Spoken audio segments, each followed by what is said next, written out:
Welcome to another Diseases of History, and today we're talking tuberculosis. Now, tuberculosis is one of those diseases that's been ever present throughout history with some incredible historical impact. And while certainly not everything is tuberculosis, John, and some of us have had to come up with 11 other diseases to talk about this year, it's certainly hard to overstate the impact that tuberculosis has had on human history, and I'd be entirely remiss to leave this one out. Also, yeah, go read the book, it's good. It's also really hard to pick just one instance of TB impacting medical science. It's had its fingers or microtubules in everything from the first stethoscope, which was carved from a wooden flute to listen to the lungs of a TB patient, to the popularization of x-rays to screen for tuberculosis, as we discussed with Alan Hart last June. But today we'll talk about the development of Koch's postulates. So what is a tuberculosis? Human tuberculosis is caused by the bacteria Mycobacterium tuberculosis. It most often infects the lungs, where it most often sits latent and causes no symptoms. But in about 10% of cases, people develop active tuberculosis, which causes chest pain, prolonged cough, tiredness, and wasting disease. And even after treatment, tuberculosis can leave scarring on the lungs, leading to a chronic cough and shortness of breath. It can also spread outside the lungs, causing meningitis, lymphadenitis, as shown here, which is also known as scrofula, or to the bones, like in Pott's disease. And there are other tuberculoid bacteria, such as Mycobacterium bovis, as well as non-tuberculoid mycobacteria, like Mycobacterium avium. If you want to know more, we've done journal clubs on both. Now, as we talked about in the cholera episode, tuberculosis was seen as a more romantic disease in the 1800s. The 18th century beauty standards reflect that consumptive appearance of TB patients, so they tend to be thin, with rosy cheeks, pale skin, and red lips. And the fact that it crossed class boundaries to affect the wealthy gave it a certain dramatic persona, which placed an emphasis on the transient nature of life. The Romantic literary movement believed that as the body was consumed, the mind was freer to engage on a higher creative level to give purpose to their suffering. This concept was referred to as spesthesia, thesica referring to tuberculosis. Now, this disease is truly ancient. The first confirmed evidence of human tuberculosis is from the early Neolithic era in Germany, about 5000 BCE. There is even older lesions suggestive of tuberculosis on a 500,000-year-old hominid fossil from Turkey, although this is a contentious diagnosis. Now, TB would have likely been rare in hunter-gatherers, with some zoonotic transmission from various animal tuberculosis causing bacteria, but the rise of human TB seems to have arisen with the rise of agriculture. Agriculture then leading to higher density human population centers and greater transmission. But since we developed cities, it's popped up throughout history. Queen Nefertiti of Egypt likely had tuberculosis, and Egypt had tuberculosis-specific hospitals as early as 1500 BCE. Around the same period, the Rig Veda in India describes tuberculosis as well as scrofula. Ancient Chinese medical texts from about 400 BCE describe the symptoms as well as some potential treatments. And scholars in the Song dynasty theorized that it was brought about by a specific pathogen as early as 1000 CE. This was one of the first groups to agree that it was caused by a pathogen. In about 400 BCE in Greece, Hippocrates argued that TB was hereditary, while Aristotle believed it was contagious. Galen actually described the lung tubercles as tumors in his gross pathology of tuberculosis, but he also describes some potential treatments. Now, during the Middle Ages, the most common treatment was what's referred to as the royal touch. It was believed that kings had special powers because of the divine right of kings. And so King Henry IV of France would perform these royal healings so often that scrofula became known as mal de roi, or the king's evil. Around this time, Girolamo Frascatore, an Italian physician in the 1500s, proposed that tuberculosis was spread by some sort of contagion.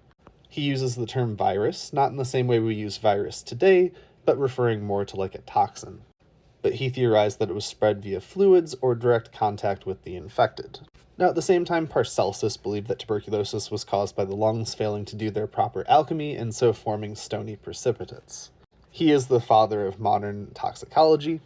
You may know him by his full name, Philippus Aurelius Theophrastus Bombastus von Hohenheim, also known as the father of Edward and Alphonse Elric. By the 1700s, folks began to connect the different forms of tuberculosis to the same disease. So Franciscus Sylvius recognized that the neck lesions and scrofula were the same thing as the tubercles in the lungs. Robert Witt describes tubercles forming tuberculosis meningitis in 1768, and in 1799 Percival Pott describes the vertebral lesions known as Pott's disease.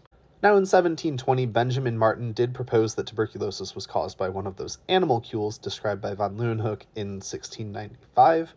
This was pretty soundly rejected by the scientific minds of the time. By the 19th century, epidemic tuberculosis had become the most prevalent disease and the leading cause of adult mortality.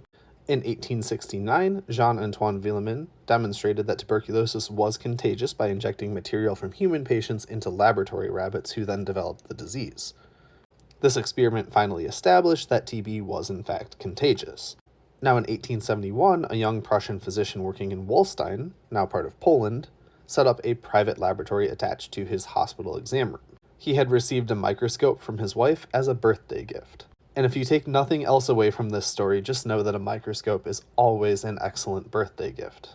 Now this man was Robert Koch, and he began doing research on various microorganisms that he isolated from his patients. And so he was able to isolate and grow some of these bacteria in pure laboratory culture. The biggie being Bacillus anthracus. This is anthrax. If a hobby microbiologist did this today, it would be a huge no-no and a great way to meet the FBI. But in 1876, this was a huge deal and was considered the birth of modern bacteriology. Koch was hired into a research lab and turned his mind towards tuberculosis, which he found much harder to observe. Tuberculosis in the tubercles doesn't really stain very well with the methylene blue stain he was using. And so using a modified culture method, he was able to stain it with methylene blue in a solidified bovine serum media. And in doing so, he was able to identify the bacteria in samples from scrofula, pulmonary tuberculosis, and meningeal tuberculosis and show them to be the same thing. In 1882, he published The Etiology of Tuberculosis describing this bacteria. In 1884, he published a second paper of the same title, but a little more in depth. So in this, he describes his process for identifying a causative organism for a disease. He argues that the microbe must be found in all organisms with the disease, but not in healthy organisms. That the microbe must be isolated from the diseased organism and grown in pure culture, and that the cultured microbe should then induce disease when introduced into a healthy organism. Irwin Frank Smith would then add another postulate in 1905 that the original pathogen must be then re-isolated from the experimental host and be identical to the original. These would become known as Koch's postulates. Now, during his lifetime, those postulates would be challenged. For example, Koch himself discovered asymptomatic carriers of cholera. Likewise, there are pathogens that refuse to grow in pure culture because they require a host cell, and some organisms have innate resistance to certain pathogens that prohibit the experimental introduction, while some pathogens, like bacteria, have multiple life stages that they progress through, so the recovered stage may be distinct from the infectious one. But this is the bedrock of modern microbiology.